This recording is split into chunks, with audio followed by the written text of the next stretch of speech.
विश्व प्रवासी पक्षी दिवस कब मनाया गया है? तो यह मनाया गया है 13 मई को साथियों। देखो, यह मई और अक्टूबर महीने के दूसरे शनिवार को मनाया जाता है, अर्थात साथियों एक वर्ष में यह 2 बार मनाया जाता है, मई में दूसरे शनिवार को और अक्टूबर में भी दूसरे शनिवार को यह मनाया जाता है साथियों। अब साथियों इस बार का थीम क्या था? तो थीम था जल सतत पक्षी जीवन। क्या थीम था? तो जल सतत पक्षी जीवन थीम था इस बार का। अब इस महीने में और कौन कौन से महत्वपूर्ण दिवस मनाए गए हैं? तो अंतर्राष्ट्रीय श्रमिक दिवस 1 मई, विश्व टूना दिवस 2 मई, विश्व अस्थमा दिवस 2 मई और यह मई महीने के पहले मंगलवार को मनाया जाता है। साथियों विश्व प्रेस स्वतंत्रता दिवस कब मनाया गया? तो 3 मई को मनाया गया। साथियों आपको बताना है कमेंट बॉक्स में कि 2023 में जो वर्ल्ड प्रेस फ्रीडम इंडेक्स की रिपोर्ट आई है उसमें भारत का स्थान क्या है और पहले स्थान पर कौन सा देश है? कोयला खनिक दिवस 4 मई, अंतर्राष्ट्रीय अग्निशामक दिवस 4 मई, विश्व पुर्तगाली भाषा दिवस 5 मई, विश्व हाथ स्वच्छता दिवस 5 मई, विश्व एथलेटिक्स दिवस 7 मई, बॉर्डर रोड ऑर्गेनाइजेशन दिवस 7 मई को मनाया गया और इसका हेडक्वार्टर है नई दिल्ली में। विश्व रेड क्रॉस दिवस 8 मई, अंतर्राष्ट्रीय अग्रनिया दिवस 10 मई, नेशनल टेक्नोलॉजी डे 11 मई, अंतर्राष्ट्रीय नर्स दिवस कब मनाया गया? तो 12 मई को। साथियों रेड क्रॉस का हेडक्वार्टर कहाँ है? तो इसका जवाब देना है कमेंट बॉक्स में आपको। अब अगला प्रश्न आपका है, हाल ही में लाल बहादुर शास्त्री अंतर्राष्ट्रीय हवाई अड्डा को भारत का पहला रीडिंग लॉज मिला है, यह कहाँ स्थित है? तो यह वाराणसी में स्थित है लाल बहादुर शास्त्री अंतर्राष्ट्रीय हवाई अड्डा। अब साथियों रीडिंग लॉज क्या है? तो एक तरह का पुस्तकालय है। अब साथियों महत्वपूर्ण हवाई अड्डे को देखते हैं। यहां से आपने ये सीखा कि लाल बहादुर शास्त्री अंतर्राष्ट्रीय हवाई अड्डा कहाँ है? तो वाराणसी में है और वाराणसी गंगा रिवर के किनारे है साथियों।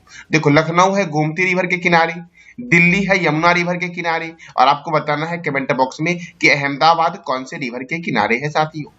गोपीनाथ बारदोली अंतर्राष्ट्रीय हवाई अड्डा गुवाहाटी में है, इंदिरा गांधी अंतर्राष्ट्रीय हवाई अड्डा नई दिल्ली में है, छत्रपति शिवाजी अंतर्राष्ट्रीय हवाई अड्डा मुंबई में है, नेताजी सुभाष चंद्र बोस अंतर्राष्ट्रीय हवाई अड्डा कोलकाता में है, अन्ना अंतर्राष्ट्रीय हवाई अड्डा कहां पर है? तो चेन्नई में है अन्ना अंतर्राष्ट्रीय हवाई अड्डा।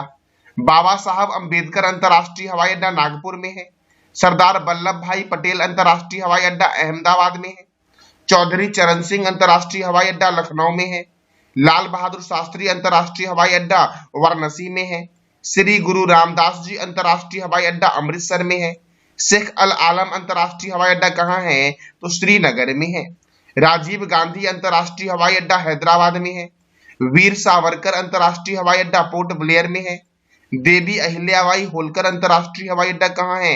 तो इंदौर में है साथियों। कहां पर है? तो इंदौर में। साथियों वीडियो के एंड में मैं आपसे 5 प्रश्न करूंगा। जो बच्चे साथियों इस 5 प्रश्न का जवाब सबसे पहले देंगे और 5 प्रश्न का जवाब सही होगा उन्हें मैं 20 रुपीज की साथियों पुरस्कार दूंगा। और साथियों उसके लिए आपको मुझे मेरे व्हाट्सएप पे मैसेज करना होगा, जो साथियों वीडियो के नीचे दिया गया है आपका नंबर, उस पर मुझे मैसेज करना पड़ेगा अगर आप विजेता है तो, या फिर मैं आपको कमेंट बॉक्स में खुद मैसेज करूंगा कि आप मुझे मैसेज करें। अब साथियों अगला प्रश्न आपका है, आईसीसी के ग्लोबल स्पॉन्सर के रूप में भारत पे की जगह किस कंपनी ने ली है? तो भारत पे की जगह ली है मास्टरकार्ड ने साथियों आईसीसी ग्लोबल स्पॉन्सर के रूप में। अब साथियों आईसीसी इंटरनेशनल क्रिकेट काउंसिल, इसका हेडक्वार्टर कहाँ है? दुबई में। इसकी स्थापना कब हुई? 1909 में। और इसके चेयरमैन कौन है? तो ग्रेगवार केले हैं। साथियों बीसीसीआई का फुल फॉर्म बताना है कमेंट बॉक्स में आपको, और इसकी स्थापना कब हुई, हेडक्वार्टर कहाँ है और चेयरमैन कौन है, ये सारी बातें आपको बतानी है बीसीसीआई के बारे में कमेंट बॉक्स में। साथियों मास्टरकार्ड ने ली है साथियों, तो मास्टरकार्ड के सीईओ कौन है? तो माइकल मिबैक है। कौन है? माइकल मिबैक। और इसका हेडक्वार्टर कहाँ है? न्यूयॉर्क में। और भारत पे जो साथियों है इसके सीईओ कौन है? तो सुहेल समीर है। और इसका हेडक्वार्टर कहाँ है? तो गुरुग्राम में है भारत पे का हेडक्वार्टर। साथियों गुरुग्राम में ही इंटरनेशनल सोलर अलायंस का हेडक्वार्टर है गुरुग्राम में। कहां पर साथियों? तो गुरुग्राम में इंटरनेशनल सोलर अलायंस का मुख्यालय है। साथियों ब्रेन रिसर्च सेंटर भी गुरुग्राम में है। ब्रेन में होता है एक अल्जाइमर रोग। साथियों आंख में होता है ग्लूकोमा और ट्रेकोमा रोग। अब अगला प्रश्न आपका है, हाल ही में शांति निकेतन को यूनेस्को की विश्व धरोहर सूची में शामिल करने की सिफारिश की गई है। तो ये शांति निकेतन किस राज्य में स्थित है? तो साथियों शांति निकेतन जो है ये पश्चिम बंगाल में स्थित है, जिसे यूनेस्को के वर्ल्ड हेरिटेज साइट में शामिल करने की सिफारिश की गई है। अब साथियों देखो यूनेस्को, तो यूनेस्को का फुल फॉर्म है united nation educational scientific and cultural organisation और इसका हेडक्वार्टर है फ्रांस की राजधानी पेरिस में। साथियों इसके डायरेक्टर जनरल कौन है? तो आंद्रे अजेलो हैं यूनेस्को के डायरेक्टर जनरल। और इसका स्थापना कब हुआ साथियों? तो 16 नवंबर 1945 को साथियों यूनेस्को की स्थापना हुई थी। भारत में 40 स्थान यूनेस्को के वर्ल्ड हेरिटेज साइट में शामिल है तथा 52 स्थान साथियों संभावित सूची में शामिल है। साथियों अगर आपसे पूछे यूनेस्को के कितने अभी वर्ल्ड हेरिटेज साइट भारत में है, तो 40 है और संभावित कितने हैं? तो 52 है साथियों। और शांति निकेतन कहाँ है? पश्चिम बंगाल में है। शांति निकेतन, तो शांति निकेतन पश्चिम बंगाल के वीरभूमि जिले में है। रविंद्रनाथ टैगोर के पिता देवेंद्रनाथ टैगोर के द्वारा निर्मित यह एक आश्रम था और इसके बाद विश्वविद्यालय के रूप में रविंद्रनाथ टैगोर ने इसे विकसित किया था साथियों। और यह वेस्ट बंगाल में है। तो देखो वेस्ट बंगाल से आपके एग्जाम के लिए क्या क्या स्टैटिक प्रश्न बनते हैं। तो वेस्ट बंगाल की राजधानी है कोलकाता। वेस्ट बंगाल के गवर्नर है सीवी आनंद बोस। वेस्ट बंगाल के मुख्यमंत्री है ममता बनर्जी और यहाँ पे लोकसभा 42 है और राज्यसभा 16 है। साथियों बिहार में राज्यसभा और लोकसभा कितना है? ढोल उत्सव पश्चिम बंगाल में मनाया जाता है। बुक्सा राष्ट्रीय उद्यान कहाँ है? तो पश्चिम बंगाल में है। सिंगलीला राष्ट्रीय उद्यान, सुंदरवन राष्ट्रीय उद्यान पश्चिम बंगाल में है। पोस्टमैन डोर स्टेप पहल पश्चिम बंगाल ने शुरू किया था। पश्चिम बंगाल के लक्ष्मीर भंडार योजना को स्कॉच अवार्ड दिया गया है साथियों। कौन सा अवार्ड? तो स्कॉच अवार्ड।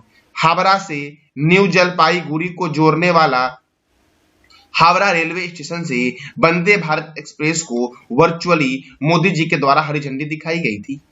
अब अगला प्रश्न आपका है, हाल ही में प्रधानमंत्री नरेंद्र मोदी ने किस राज्य में 4,400 करोड़ के परियोजना का शिलान्यास किया है? तो गुजरात में साथियों प्रधानमंत्री नरेंद्र मोदी ने 4,400 करोड़ के परियोजनाओं का शिलान्यास किया है। अब साथियों गुजरात, तो ये है गुजरात। साथियों गुजरात जो है साथियों, गुजरात की सीमा कौन कौन से राज्य से लगती है? तो इसका जवाब देना है कमेंट बॉक्स में। और अगर देश की बात करें, अंतरराष्ट्रीय बाउंड्री की बात करें, तो गुजरात पाकिस्तान से लगी हुई है। गुजरात की राजधानी क्या है? गांधीनगर। गुजरात के गवर्नर कौन है? आचार्य देवव्रत। और गुजरात के मुख्यमंत्री कौन है? भूपेंद्र भाई पटेल। गुजरात में राज्यसभा 11 है और लोकसभा 26 है। कितना है? तो 11 और 26। गिर राष्ट्रीय उद्यान, नल सरोवर अभ्यारण्य, पोरबंदर लेक वन्यजीव अभ्यारण्य और black buck national park Gujarat में है। डिफेंस एक्सपो के 12वें संस्करण का आयोजन गुजरात में हुआ। बालिका पंचायत शुरू करने वाला देश का पहला राज्य गुजरात बना है। देश की पहली न्यायिकी घड़ी गुजरात हाई कोर्ट में लगाई गई है। अंतर्राष्ट्रीय पतंग महोत्सव अहमदाबाद में हुआ है।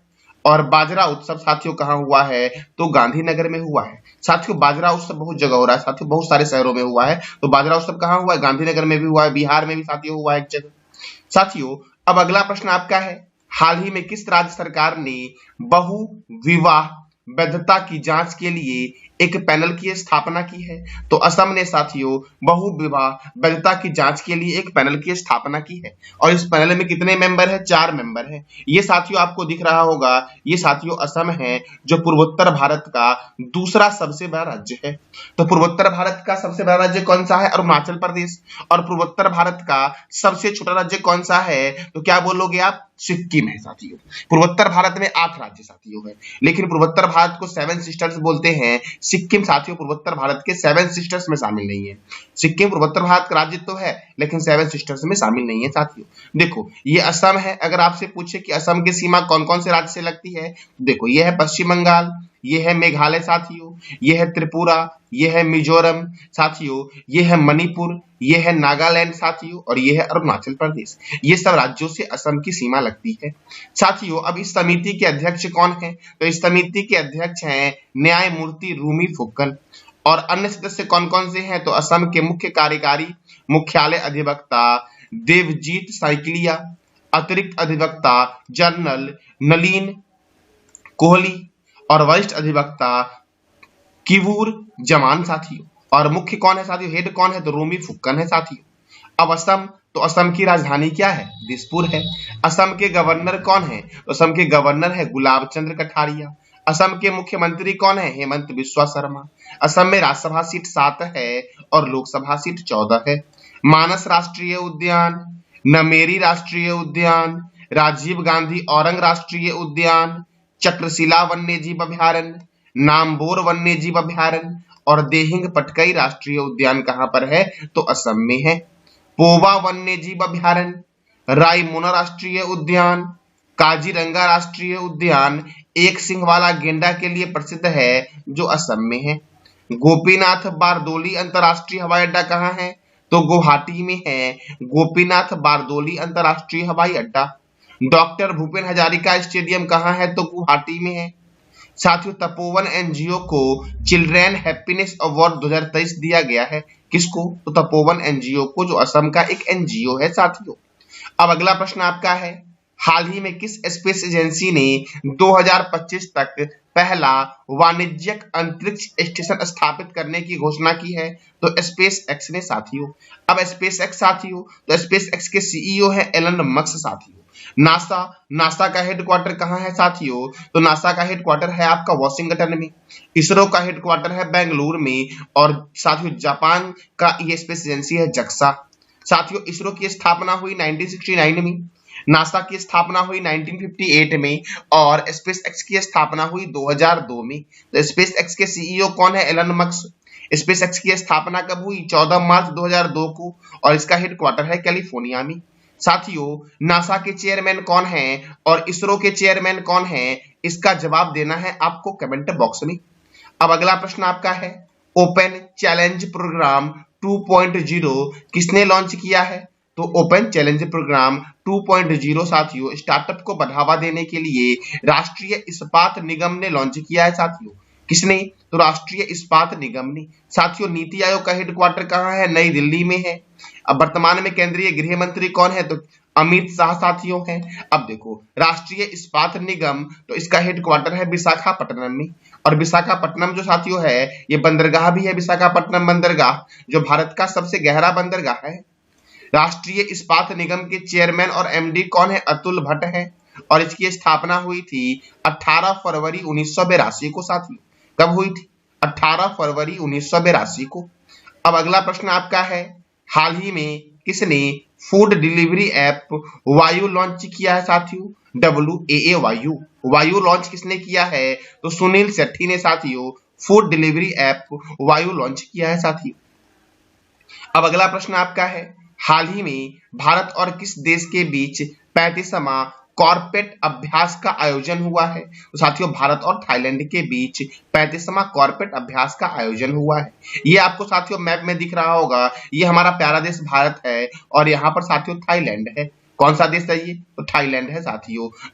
देखो साथियों, ये इंडिया है। इंडिया की सीमा कौन कौन से देश से लगती है? तो बांग्लादेश से लगती है, म्यांमार से लगती है, चाइना से लगती है, भूटान से लगती है, नेपाल से लगती है, पाकिस्तान से लगती है और ऊपर में अफगानिस्तान से लगती है साथियों। अब थाईलैंड और भारत के बीच हुआ कॉर्पोरेट अभ्यास। तो थाईलैंड की राजधानी क्या है? बैंकॉक। थाईलैंड की करेंसी क्या है? थाई बहत। और थाईलैंड के प्रधानमंत्री कौन है? तो प्रयुक्त चान ओ चा थाईलैंड के प्रधानमंत्री हैं साथियों। अब साथियों महत्वपूर्ण सैन्य अभ्यास है, जैसे कि बोल्ड कुरुक्षेत्र सैन्य अभ्यास भारत और सिंगापुर के बीच हुआ है। सैन्यू मैत्री सैन्य अभ्यास भारत और जापान के बीच होता है। धर्म गार्जियन सैन्य अभ्यास भारत और जापान के बीच। दस्तलिक सैन्य अभ्यास भारत और उज्बेकिस्तान के बीच। वीर गार्जियन सैन्य अभ्यास भारत और जापान के बीच। वरुण सैन्य अभ्यास भारत और फ्रांस के बीच और गरुड़ सैन्य अभ्यास भी भारत और फ्रांस के बीच होता है। काजिंद सैन्य अभ्यास भारत और कजाकिस्तान के बीच। नसीम अल बहर सैन्य अभ्यास भारत और ओमान के बीच। हरिमो शक्ति सैन्य अभ्यास भारत और मलेशिया के बीच हुआ। ऑस्ट्रा हिंद सैन्य अभ्यास भारत और ऑस्ट्रेलिया के बीच। साथियों देखो, गरुड़ सैन्य अभ्यास होता है भारत और फ्रांस के बीच, लेकिन गरुड़ शक्ति होता है भारत और इंडोनेशिया के बीच।